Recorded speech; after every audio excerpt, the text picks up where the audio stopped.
Hey everybody, here's my another front-loaded episode while I'm away.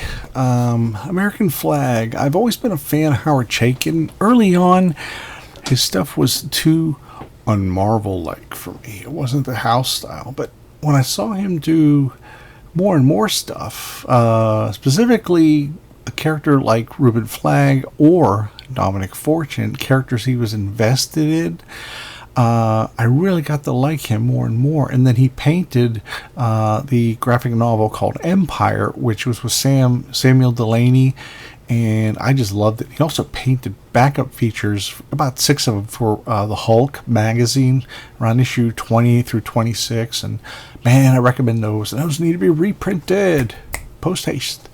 Well, this is a perfect example how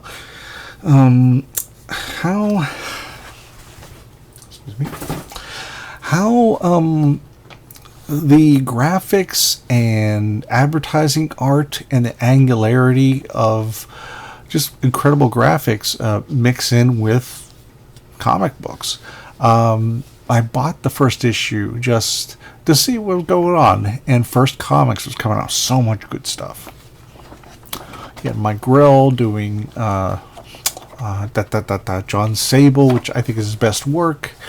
Now, I have to tell you, though, this is issue 5, and I would not recommend going into it that without all the information in front, because it's just, there's a lot going on, but the art's great, and you can follow it. You just got, it's sneaky. It's like, there's so much subtlety that you don't always catch it, but I love the way he's delineating these lines. They look so orderly, like, not like there's the craft tint, which usually gives a whole different image, and this must be a different form of craft tint, because first I thought it was just, oh, maybe he's doing dot patterns, but no, that's too orderly. But he does this so well, and there's been a couple collections of this stuff recently, and I really recommend them.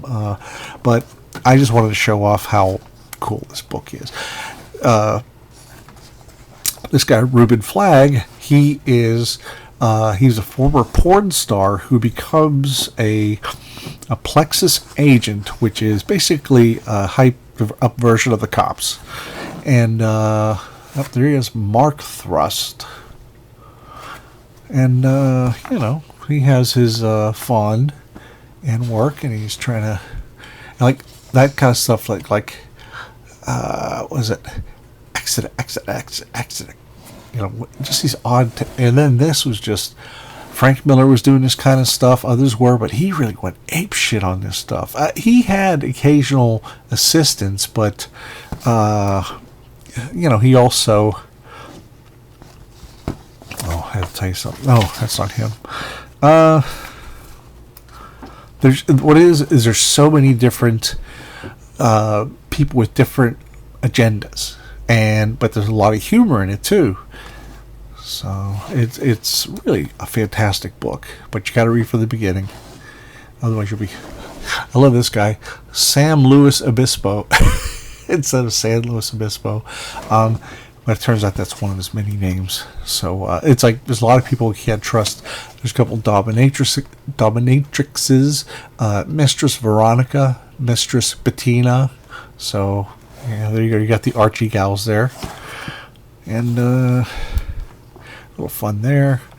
Whack-a-ding-hoy. The best sound effect he ever did was when he grew up in Mars, and a Mars colony, and he came down to Earth, and he could see subliminal messages on TV about fighting and destruction and stuff. So they would have sort of like reality shows way before, decades before the word reality show was ever a thing. And so he kind of fought against it. And what happens on Saturday night after Bob Violence was off the air, they had to deal with all these wild punks, and one of the guns he used went papa papa mau papa papa papa mau mau, and really great stuff. And I love how he incorporated everything in there. And he just threw so much stuff in there. There's one wunderbar. And he meets this respectable lady who happens to be Bettina, the dominatrix. It's funny when you read the whole thing. I look at that though. He's really done so much with this book, and it's his baby. And he went back to DC because he said, frankly, the creator stuff is great, but you don't make as much money, unless I guess until the 90s, Solo Avengers, the book I bought strictly for Hawkeye. This one has a special Hercules. Later on, there'll be some lousy ones, like, with Moondragon, and then there's one with, Dr. Druid, the worst character ever. One of the worst characters ever.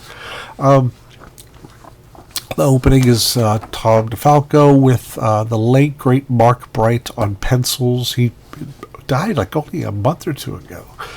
And Jose Marzan, who I think assisted Joe Rubenstein because they're very similar. Hiccup styles. And I just love Hawkeye having his own book. Yeah, Mark Bright, he could draw anything. I don't want to say old school. It's just that he could draw anything you need, and he did a fantastic job. During the Armor Wars with David Michelinie and Bob Layton. Speaking of which, here's Bob Layton, writer breakdown art, finished art by Jackson Geiss. These guys were pretty tight for a while. They both worked on Hercules stuff, the graphic novel. I think Butch just put a couple Jackson Geiss. Let me tell you something real quick. That Jackson Geiss was never Butch's idea. Jim Shooter at lunch one time said, "Is Butch your real first name?" And he says, "No, it's Jackson." He goes, "Well, from now on, you're Jackson Geiss." It's like, so that's created total confusion for so many fans over the years. It's like, whatever. That's Shooter. That's our crazy Shooter. And you got John Workman, who's on Thor and a whole bunch of other books. Fantastic. These guys are responsible for the first issue of X Factor, and then like a lot of other really neat stuff. Dionysus, I don't know if I'm saying that right, the scion of Zeus would speak with thee. Flee, Hercules, lest thou die with the rest of diseased Olympus. By the way, I hated that costume John Byrne designed. It's just, he looks like a bum, or he looks like a wrestler. Well, as gods go, thou art young, Hercules, but Dionysus is an elder. My powers are fading away. Soon the god of the vine will be as an old serving woman. And he's taken to heart the fact that She-Hulk took him out in no time in an issue of Avengers. So he's sitting on a bomb. He doesn't want to go with a whimper, but with a bang. And Hercules is saying, "You're going to destroy all Olympus." To Hades with the all. On earth, mortal healers would say that thou art suffering from the throbs of mental depression. Thou art merely having a bad century. So he's still unmoved. But he summons a giant tank. And I think this may be the same guy that fought Iron Man at the end of the Armor Wars. His name was something. I can't remember. But I love that. For thy effort, I applaud. So he does the Hulk trick of blowing all this stuff away. Grabs a missile, tosses it back.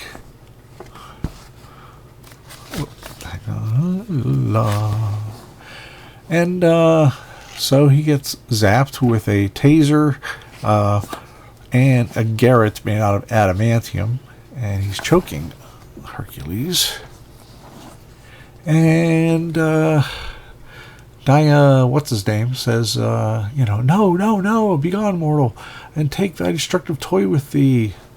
What? I never should have trusted him. He goes, Dionysus, methinks thou say nothing, Hercules. Despondent though I be, I could not allow thee to perish on my behalf. Perhaps I simply needed to know that someone cared. But old friend, what will become of Butcher and the bomb? I gave him access to all the wealth and greed his heart desires, so he's in Fort Knox. That lying fat body. So Zeus sends him, he strips him of his godly powers and sends him to Earth. And the whole trick, Hercules was never dying from the garrets because that guy, he didn't have super strength. but it was a ploy, and now he's on Earth. He is Dion's Bar. Perfect place for the former god of wine. Hey, Dion, how about another brewski? It'll be my pleasure. That's a great story. Okay. Now we go to Doom Patrol. I remember picking up the first issue, but I didn't really get into the second one. This is the 1988 version, or 86, 87, and written by, I think it's by Paul Kupperberg and Steve Lytle, and inked by Gary Martin, who does a great job. John Workman again. They can make a basic splash page like this look cool. That's not easy to do. It can look really boring, look really fast if it's not in the right hands. I'll be honest with you. Since I was going in cold, I didn't have a second issue, and I hadn't read the first issue in years. I didn't really know everything that was going on. And also, I feel like the book is asking a lot of the reader to know Doom Patrol past, Doom Patrol from the 70s, as well as the 60s, and then it's just a big, I don't know what, it's just, you get your money's worth as far as reading, I always applaud that. I just couldn't get into it because nothing's really happening. I want to see a little bit of superheroing going on. Got some there. Yeah, nice looking stuff. Robot Man. That's some great stuff. See, now we get the action. I just think some stories need a little bit of a build. Like, you can't have the first half of the book, yada, yada, yada, stand around, and then flashback, and then all of a sudden have a fight at the end, because you kind of can come back and forth to it a little bit. That's just my hang-up. So, but it is, I'll give it a second chance in the future, but that's just my quickie notice. It was a book that I didn't want to read, and that's a bad thing. That's like a job. So 3D Man, I love this guy, and Gil Kane cover with Joe Sinnott. This takes place in the 50s, so 3D glasses were big in movies, and Roy Thomas was a teenager in the 50s, so he has a lot of memories of this stuff. And the Cold Warrior is a great pun on the Cold War between our country and Russia. And Jim Craig, who did the very first What If book with Roy Thomas, and then Dave Hunt on the inks. I've raved about Dave Hunt in the past. His stuff's just so strong. And now a lot of the stuff's jammed in here because it is 17 pages. The Doom Patrol is like 22. Well, there's this kid getting arrested.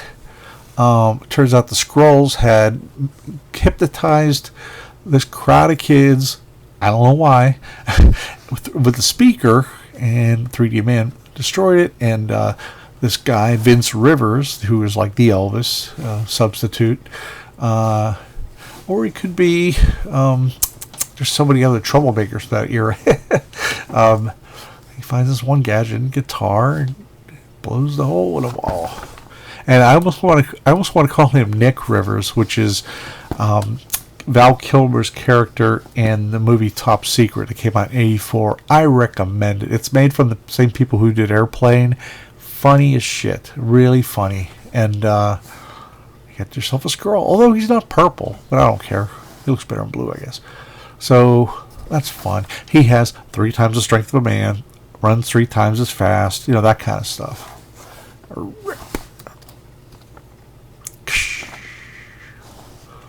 Just a great visual. I mean, even with the science and the whatever you call it is kind of wonky, I don't know, if the characters are intriguing enough, I can overlook a lot. So he's looking for something. Here comes anyway, my government calls me Cold War, Mr. Rusky, and you're about to find the reason why. And it turns out this guy thinks 3D Man is Cold War Russian spy. Dodges all that. Love that pose. So that cuts it. I've had it with all this jazz about being a red. Well, if you want to rumble so bad, but ice rats. So he's about to crush him with this giant piece of ice. Now here, okay, I got a backstory on this very page, okay? I don't know shit about baseball. I watch it. I don't know the stats. I don't know all the hits. I know some of the players, the classic players, but I don't know a lot. It's embarrassing. My wife knows everything about sports, and I know nothing. Well, let me tell you something. This panel here was very educational to me. A piece of the dock. 3D man grabs it. He goes, can't let him round me. Have to time this just right, because here it comes. Home run, you shout, watching the ice ball soar out of sight. Even Ernie Banks couldn't have done that. Now, me and Karen, we lived in Florida. We had two friends, Sky and Chris. We're watching Jeopardy. And the one category is EB. And they mentioned this baseball player in the 50s. And I said, Ernie Banks, like real confident. And that was Ernie Banks. And they all looked at me like I was 3/4 Martian. It was just such a trip. It was just like, hey, I knew that. See, comics can be educational. So much cool stuff going on. Then you go to Weird World. There's only 3 issues of 3D Man, sadly. Now we're getting to Wonder Man, who I really loved. I love this series. Now let me tell you something, though. It lasted about 27 issues. The first year is good. And then I guess the first 15 issues are good, but then it sucks because I think it wasn't selling well, and maybe the editor or somebody said, you got to grit this up, you got to make it destruction. What they did is they changed Wonder Man's powers, that he's only strong when he's mad, like the Hulk, except the Hulk is always mad, stuff like, or you know what I'm saying. So there was a lot of, he was in these fights, but he was like, oh, I gotta stay angry. He's like, oh man, and he was becoming irrational. And it just was not fun. It was just a dumb premise, and this book started off so fun. And the first year and a half, I think, was by Jeff Johnson, who, I love the guy. I knew him at CrossGen. Super friggin' talented. He did 2 years of Way of the Rat from CrossGen. Probably one of the best books. If you ever come across them. They were later in the CrossGen years where Mark Alessi didn't necessarily have time to make everything boring. And, by his rule. It was funny though.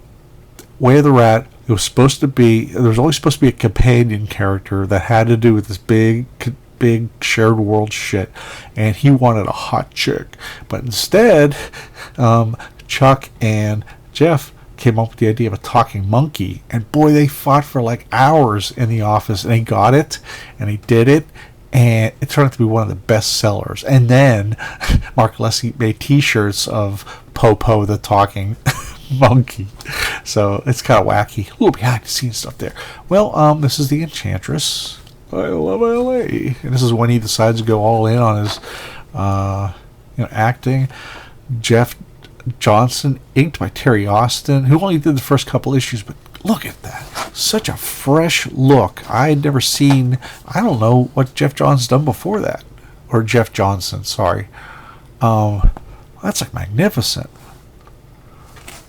He did a Hawkeye one-shot, too. It was really great, around 98 or so. And there's U.S. Agent, and then Spider-Woman at the time. There's Scarlet Witch. Really, really cool stuff. And so they do a flashback, and there's this woman around the movie set who's enchanting everybody, and they're like, ooh, they follow everything she says, and it's the Enchantress, she has her reasons. But you'll see more. There she becomes the Enchantress, and she's controlling him, but he has a tiny spark of himself in there. Got to fight it, got to remember who she is, what she did to me last time. Oh, now you're thinking there. A man in love should never think. Don't you ever watch the movies? So she wants revenge on the Avengers. So, she's trying to guarantee her control over Simon Williams. I love this 900. That's so funny. They probably made a shitload of money on that. Anyway, he's my enemy. Kill. No. Dang it. Okay. Well, again, they're going at it. This is no coincidence. How could they find us? He could not have told them, not under my spell. Plong. It turns out, you blew it, baby. You tried to make a god of me last time. It didn't work. Just things like that don't just wear off. There's a little corner of my mind you can never take over. That's the corner that figured the Avengers would know what to do if I gave Alex your phone number, which he did like earlier in the issue. I just skipped over it. And that corner that knew that Hawkeye had stuck me with his arrow, it was a tracer. And she goes, will you fight me with your little arrows or fist or perhaps webs? So, and she goes on about being a goddess. He goes, go ahead, Enchantress, blast away. I hope Odin notices. Oh, did blast it. Why do you have to always boast? And she takes off. Great stuff. And by the way, the reason she was on the movie set was because she wanted a bunch of followers, because that's how some gods get stronger. You know, they get more worshippers. So, good stuff. Really good stuff. I don't know if this will ever be reprinted. I don't know. A couple issues have been reprinted, or 2 issues, I think, 8 and 9 or 9 and 10 that were involved with Operation Galactic Storm, which was the Avengers' huge crossover, which was really pretty cool. But I don't know about the rest of the book. You know, it's kind of, I mean, Jeff's stuff awesome, but well, let's just say the writer has a problematic situation right now, or has had it for a while. Gerard Jones, you look it up. And that's it, everybody. And this will be the last one until I get back. And I wish you all well. And that's it.